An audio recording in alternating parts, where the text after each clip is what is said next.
तो उत्तर प्रदेश में निकाय चुनाव के लिए वोटों की गिनती जारी है। काउंटिंग को देखते हुए प्रशासन ने सुरक्षा के सख्त इंतजाम किए हैं। नतीजों से पहले ही तमाम राजनीतिक दल अपनी अपनी जीत के दावे कर रहे हैं। आप 3 तस्वीरें देख रहे हैं फैजाबाद, कानपुर और मथुरा की, जहां वोटिंग के बाद अब काउंटिंग की प्रक्रिया शुरू हो चुकी है सुबह 8 बजे से और सुरक्षा का सख्त पहरा है। अब से कुछ देर में जो नतीजे हैं वो आने शुरू हो जाएंगे और जो रुझान है उसके मुताबिक नगर निगम की बात करें तो भारतीय जनता पार्टी 11 सीटों पर आगे चल रही है, जबकि एसपी और बीएसपी 2-2 सीटों पर आगे चल रही है।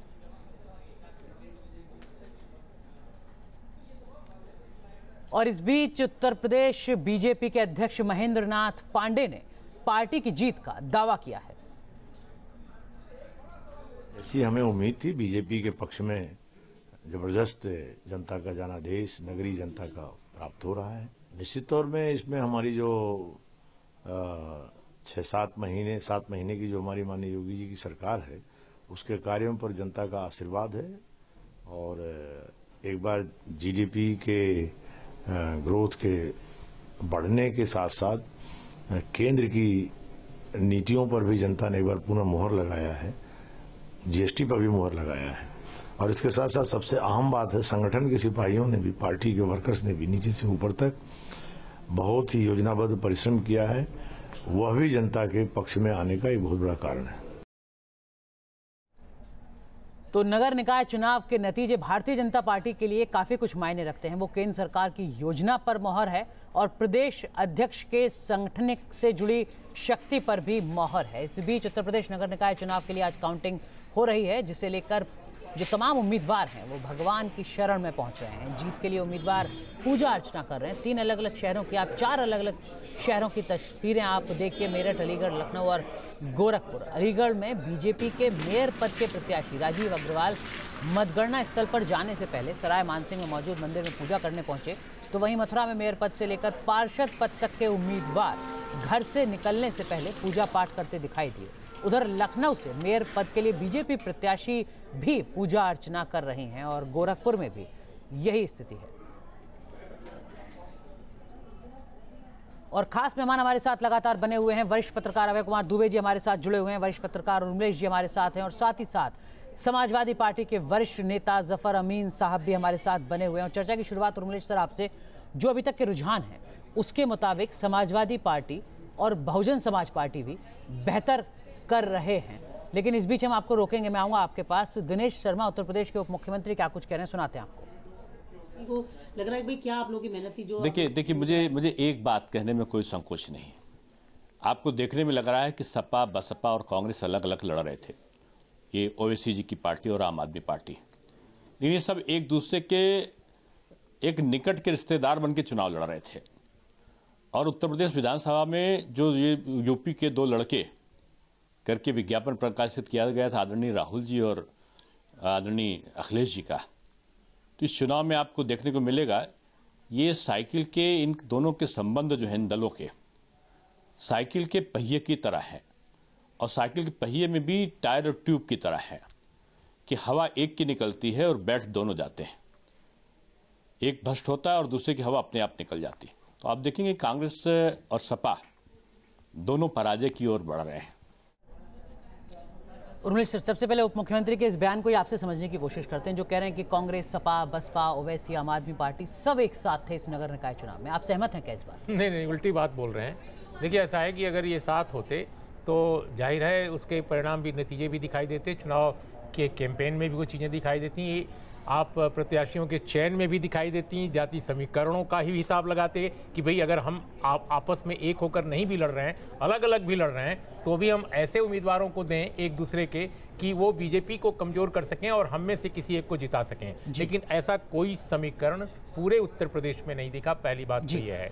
दूसरी बात कि विधानसभा के चुनाव में सपा और कांग्रेस एक साथ थे, उसकी हार के बाद दोनों दलों के नेताओं में आपस में जो स्थिति है वो ऊपर के टॉप नेताओं में भले एक दूसरे से संवाद होता हो, लेकिन स्थानीय स्तर पर जो कैडर है, जो पदाधिकारी हैं, उनमें कोई इस तरह का तालमेल नहीं है। वैसे भी मुलायम सिंह यादव के परिवार में लगभग सारे के सारे लोग अखिलेश और उनकी पत्नी को छोड़कर कांग्रेस के पूरी तरह खिलाफ हैं, बीजेपी की शह पर काम कर रहे हैं, बीजेपी के नक्शे कदम पर मुलायम सिंह लगातार विजय काम सोनकर करते रहे शास्त्री हमारे साथ जुड़ चुके हैं, भारतीय जनता पार्टी के वरिष्ठ नेता हैं। विजय जी, आपसे समझने की कोशिश करूंगा, जो रुझान है वो कह रहे हैं कि बसपा भी आगे है सीटों पर और सपा भी आगे है। यहां पर तो कहा जा रहा था कि सारी की सारी सीटें भाजपा के खाते में जाएंगे, लेकिन अभी तक के जो रुझान है वो ऐसा नहीं बता रहे।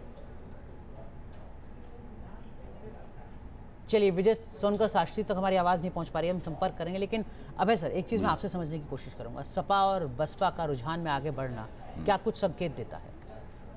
देखिए, मैं तो ये मानता हूं कि स्थानीय निकायों के चुनाव में समाजवादी पार्टी और बहुजन समाज पार्टी अच्छा प्रदर्शन करेगी। भले ही मेयर का चुनाव वो लोग जीतने में नाकाम रहें, हो सकता है कि मेयर का चुनाव भारतीय जनता पार्टी 16 में से 13 या 14 नगर निगमों में जीत जाए, लेकिन पार्षदों के स्तर पर सपा और बसपा का प्रदर्शन काफ़ी अच्छा होगा जी। और उसकी वजह से होगा ये कि मेयर होगा भाजपा का कई नगर निगमों में और पार्षदों में होंगी इनकी अच्छी खासी संख्या। और इस चक्कर में होता क्या है कि नगर, हाँ, इस चक्कर में घमासान मचता है और केंद्र सरकार और राज्य सरकार का पैसा ठीक से आने के बावजूद भी नगर प्रशासन और नगर प्रबंधन जो है, जिसे अर्बन गवर्नेंस कहते हैं, वो ठीक नहीं हो पाती है। ऐसी स्थिति बन जाती है।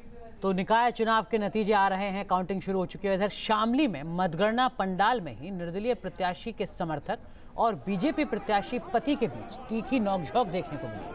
वहां एक वोट को लेकर पहले कहा-सुनी हुई और बाद में विवाद बढ़ गया। जब विवाद की खबर सुनकर मतगणना पंडाल के अंदर से मीडिया कर्मी पहुंचे तो उन्हें कवरेज करने से रोका गया। बाद में एसडीएम ने मीडिया कर्मियों को मतगणना पंडाल से बाहर निकाल दिया। ये तस्वीरें आप देख रहे हैं शामली की हैं, जहां 2 उम्मीदवारों की भिड़ंत है, समर्थकों की भिड़ंत है।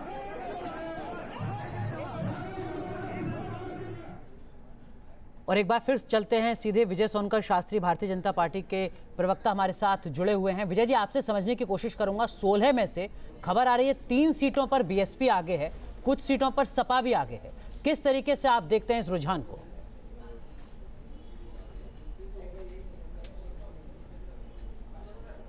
नहीं, देखिए, ये जनमत है और जनमत का हम स्वागत करते हैं। मुझे पूरा विश्वास था कि प्रदेश की जनता भारतीय जनता पार्टी के जो शासन है, सुशासन है, उससे सहमत है। और ख़ासतौर से जो पिछले दिनों 6 महीने पूरे होने पर हमारे मुख्यमंत्री जी ने जो अपनी बातें रखी थी, जनता के सामने हिसाब किताब दिया था, उसमें उन्होंने स्पष्ट अपनी मंशा बताया था कि हम जो लॉ एंड ऑर्डर है, इस सब चीज़ों को कंट्रोल करने में लगे हुए हैं और अपराधी मुक्त प्रदेश को बनाने के लिए जिस तरह से 6 महीने में 450 से ज़्यादा एनकाउंटर में अपराधी ढेर हुए हैं जी, ये सब विषय जनता के समक्ष गया था। और साथ ही साथ इतना ही नहीं बल्कि हमने बहुत गंभीरता के साथ चुनाव को लिया था और हमारे नेता मुख्यमंत्री सड़कों पर जाकर के जनता के बीच में अपनी उपस्थिति दर्ज कराए।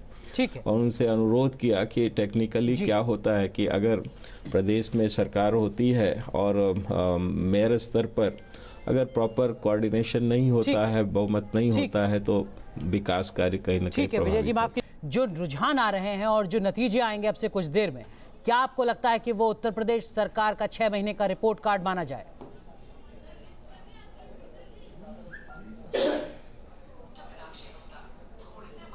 देखिए जी, एक विश्वास का रिपोर्ट कार्ड है।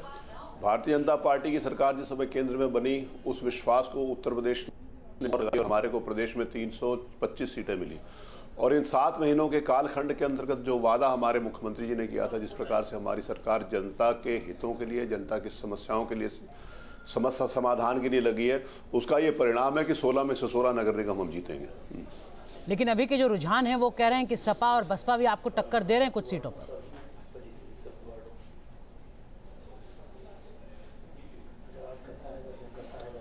नहीं, मेरे को नहीं लगता कि जिस समय परिणाम आएंगे, जैसे आपने बोला कि अभी रुझान है, स्वयं ही आपने इस बात को कहा, और परिणाम शीघ्र ही आएंगे, तो वो अभी थोड़ी ही देर में आप ही का चैनल और सभी जो वास्तविकता सामने आएगी, 16 में से 16 नगर निगम जीतेंगे। लेकिन महाना साहब, विपक्ष के कुछ आरोप भी हैं, मसलन ईवीएम में गड़बड़ी का आरोप लगाया गया, ये कहा गया कि वोटर लिस्ट में बड़ी संख्या में लोगों के नाम हटा दिए गए। इन नतीजों के बाद इन सवालों के जवाब भी देने होंगे आपको।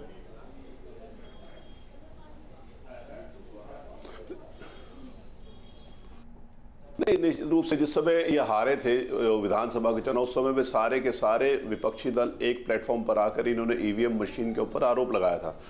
उसके प्रति इलेक्शन कमीशन ने इनको चैलेंज दिया था कि आप आइए और मशीनों को देखिए, लेकिन वहां पर इनको मुंह की खानी पड़ी, वहां पर गए ही नहीं देखने के लिए। इलेक्शन कमीशन का एक प्रोसीजर होता है जिस समय सूर्य में वोट डाले जाते हैं कि सब लोग अपने अपना एक बटन दबाकर देखते हैं, तो उस समय कोई आरोप नहीं लगाते। जिस समय हारने लगते हैं उस समय आरोप लगाते हैं।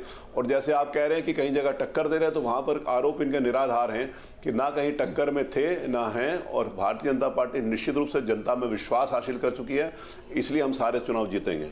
महाना जी, एक चीज मैं आपसे और समझना चाहूंगा, इस बार के नगर निकाय में आपने कुछ मुस्लिम उम्मीदवारों को भी टिकट दिया है, ये किस तरीके की राजनीति है, थोड़ा समझा दें।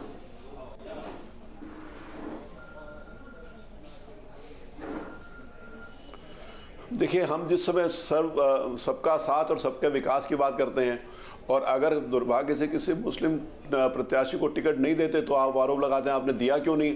हम दे रहे हैं तो आप कह रहे हो कि आपने दिया, तो राजनीति कर रहे हैं। समाज में हर व्यक्ति की स्वीकारता हो, जहां पर हमारे को लगा कि मुस्लिम कैंडिडेट हमारे जीत सकते हैं, हमने उनको टिकट दिया। इसलिए जीत के आधार के ऊपर, कैंडिडेट की स्वीकारता के आधार के ऊपर हमने टिकट दिए हैं। वो कानपुर में 5-6 मुस्लिम सभासद कैंडिडेट, तो क्या ये माना जाए कि 2019 हमें लगता है कि वो जीतेंगे, इसलिए उनको टिकट दिया। हम समाज में जाति और धर्म के हिसाब से 2019 में भी क्या ये प्रयोग दोहराया जाएगा, माना जाए? उस समय अगर उस समय आवश्यकता होगी। देखिए, 2019 का चुनाव लोकसभा का चुनाव है और ये स्थानीय निकाय के चुनाव है। अलग अलग स्थानीय निकाय का चुनाव मोहल्ले का छोटे स्थान के ऊपर होता है। लोकसभा का चुनाव बड़े वृहद स्थान के ऊपर होता है। लोकसभा के चुनाव में 15 से 25 लाख वोट, 20 लाख वोटर होता है। और पार्षदों के चुनाव में 10,000 वोट से लेकर लगभग 20, 25, 30,000 वोट होता है। तो अलग अलग चुनाव, अलग अलग समीकरण, अलग अलग आवश्यकताएं, अलग अलग नीतियां होती हैं। एक चुनाव का दूसरे चुनाव के साथ कंपैरिजन नहीं हो सकता। आवश्यकता पड़ेगी तो उस समय केंद्रीय नेतृत्व जो कुछ सोचेगा वो करेंगे। इस तरीके के प्रयोग किए जाएंगे। बिल्कुल। जफर अमीन साहब हमारे साथ जुड़े हुए हैं। जफर अमीन साहब, आपके उन तमाम सवालों का जवाब सतीश महाना ने दिया है, क्या कहेंगे आप, बहुत संक्षेप में?